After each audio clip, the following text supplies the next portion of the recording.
कथा आरंभ करूं उससे पूर्व एक दो विषय मैं बता दूं।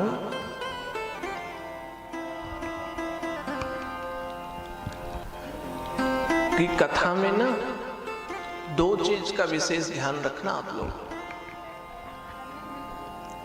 एक तो श्री शिव महापुराण की कथा लगभग लोग पहली बार सुनेंगे, क्योंकि भागवत की कथा तो बहुत होती है। थोड़ी कम कथा श्री रामचरितमानस की होती है, और न सुन पाने वाली कथा शिव महापुराण की है। इसलिए जितने भी श्रोता आज आए हैं, भगवान महादेव की कृपा से कल भी पधारे, सातों दिन की कथा सुने। ऐसी भगवान महादेव आप सभी की व्यवस्था को बनाए, क्योंकि कलयुग में एक ही चीज की सबसे बड़ी मनुष्यों को कमी है, वह टाइम की। सबके पास एक ही उत्तर है, समय नहीं हमारे पास। यद्यपि यह शिव महापुराण आप सभी लोगों के लिए प्रथम होने के नाते ऐसी कथा है जो आप लोगों ने कभी सुनी ना हो। जिस चीज को आप करते आ रहे हैं लेकिन कारण पता ना हो, इसलिए पहला नियम बता रहा हूं, कथा में सोना नहीं।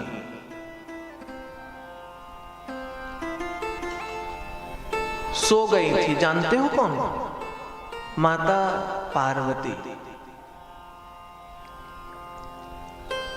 इसलिए हमारी कथा का प्रथम नियम सोना किसी को, इसलिए नहीं सोने के लिए हम बीच बीच में आप सबों से प्रश्न करेंगे। तो दो कारण होगा, एक प्रश्न करने के नाम के भय से आप कथा ध्यान से सुनेंगे, और दूसरा पूछने से आपको यह कथा याद हो जाएगी। दूसरा, बातचीत नहीं करना। बात करना है तो मेरे से, और ज्यादा बात करना है तो एक माइक हमने रख दिया है आपके लिए।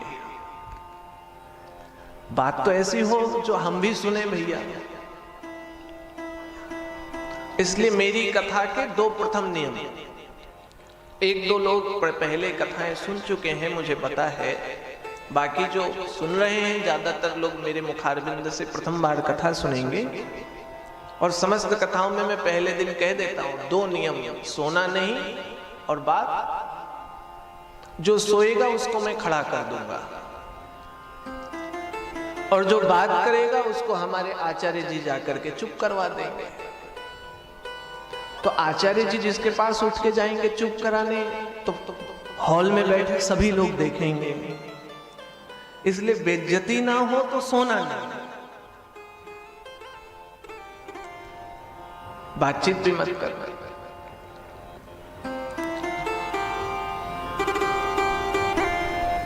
यद्यपि समस्त पुराणों की अपनी अपनी महत्ता है। सभी देव अपने में सर्वश्रेष्ठ हैं। अंततः भगवान का एक ही रूप है, वह भगवान का निर्गुण रूप है। इस विषय को मैं इसलिए कह रहा हूं कि हमारे मुख से भागवत सुनोगे कभी तो मैं कहूंगा कि भागवत ही सर्वश्रेष्ठ है, लेकिन अब 7 दिन में शिव पुराण कहूंगा तो मैं तो भगवान शिव को ही सर्वश्रेष्ठ बताऊंगा। और कभी कभार हमारे मुख से कहीं चलते फिरते देवी भागवत सुन लोगे तो मैं माता जगदम्बा को ही सर्वश्रेष्ठ बता दूंगा। 18 पुराणों में जिन देवता की व्याख्या है वह श्रेष्ठतम है, फिर भी शिव पुराण सबसे अलग क्यों है?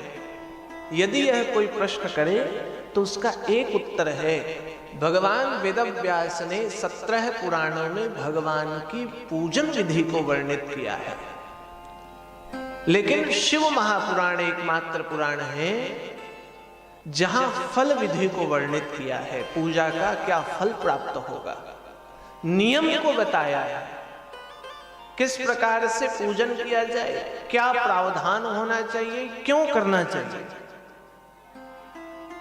अभी मैं आपसे किसी से प्रश्न कर दूं कि सोमवार को ही भगवान शिव की पूजा क्यों करते हैं, है उत्तर कोई? भगवान शिव को बिल्वपत्र ही क्यों चढ़ाते हैं और उल्टा ही क्यों चढ़ाते हैं? भगवान को भांग, धतूरा, विजया, समीपत्र और दुर्वा क्यों चढ़ाते हैं? भगवान को दूध, भगवान को दधी, भगवान को पंचामृत, भगवान को जल क्यों चढ़ाते हैं? और सब छोड़ो, जल उत्पन्न कैसे हो गया? मैं कहूं भगवान शिव के मस्तक पर चंद्रमा ही क्यों विद्यमान है और अर्धचंद्र ही क्यों विद्यमान है? भगवान को चंद्रमौलेश्वर क्यों कहा गया? आशुतोष भगवान को क्यों कहा गया?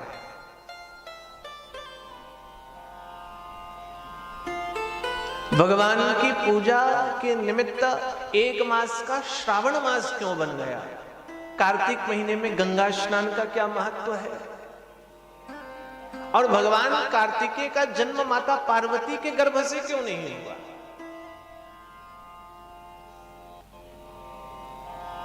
भगवान के गण कैसे आए? सृष्टि का आरंभ कैसे हुआ? भगवान को समस्त जीवों के नाश का देवता क्यों बनाया गया? जन्म देने वाले ब्रह्मा जी, पालन करने वाले भगवान विष्णु और श्रृंगार करने वाले भगवान महादेव। इसलिए भगवान महादेव को देवाधिदेव कहा गया। मृत्यु को भी जो मृत्यु दंड प्रदान करते वैसे भगवान महादेव। इसलिए आज की कथा, यह 7 दिनों तक आपको यह जो कथाएं होंगी, यह समस्त कथाएं आपको यही बताएंगी भगवान शिव की पूजा किस विधि से होनी चाहिए। पूजा तो कर रहे हैं लेकिन विधि का ही ना पता हो तो, इसलिए विधि जानने की आवश्यकता। शिवलिंग की पूजा करनी चाहिए कि नहीं करनी चाहिए? अनेक लोगों के मन में भ्रम होता है कि भगवान का शिवलिंग घर में रखना चाहिए कि नहीं रखना चाहिए, और यदि रखें वाईफाई बंद करो, यदि रखें तो कितना बड़ा शिवलिंग होना चाहिए? किस वर्णाश्रम वालों को, किस वर्ण व्यवस्था वालों को कैसे शिवलिंग की पूजा करनी चाहिए? शिवलिंग कितने प्रकार के होते हैं? ये समस्त कथाओं के विषय में आपको शिव महापुराण में पता चलेगा।